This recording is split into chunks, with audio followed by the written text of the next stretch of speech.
A young man was jogging on Route 9, just past Old Orchard Beach in Maine, when his bowels seized. He had passed the soda fountain a mile or so back, which would have been the last best place for him to sneak a poop out in relative civility. But at this point, he was too far from town to make it back safely.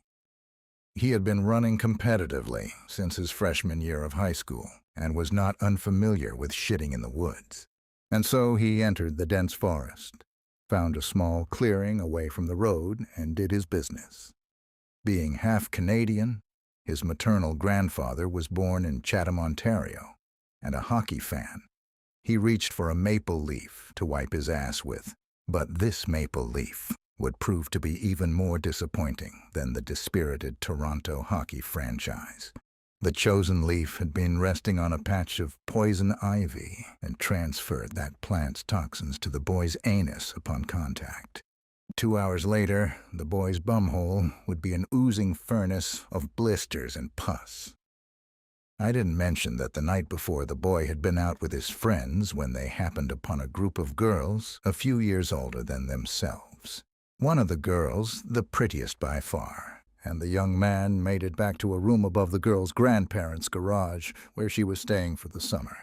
They made love, and it was the first time the boy had ever done so. You see, he had been raised by a mother strictly devoted to the Catholic faith and thought sex outside of marriage was a sin.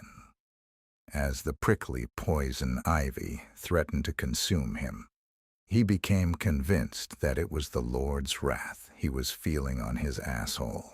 Retribution for the previous evening's indulgence.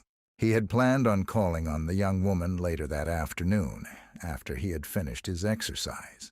But now, receiving God's wisdom, he revised his esteem of her to that of a whore, and instead confessed his misdeed to Father Mike at St. Margaret Church that afternoon. To his great dismay, he found no balm for his bum with the priest's absolution. Still unable to sit, he spent his time alone in his bedroom, his pillow absorbing his tears. When his mother tried to console him, he turned on her, screaming for her to leave him alone. She had not seen this side of her son in a very long time, and it startled her so much that she instinctively moved to slap his face, but miscalculated the blow, and instead hit him on the side of his head, clapping his ear and bursting his eardrum. The boy fell to the ground in agonizing pain. The mother, ill-equipped to assimilate the violence she had just inflicted upon her son, stared at the boy abstractly for a moment before turning and leaving the room, closing the door behind her.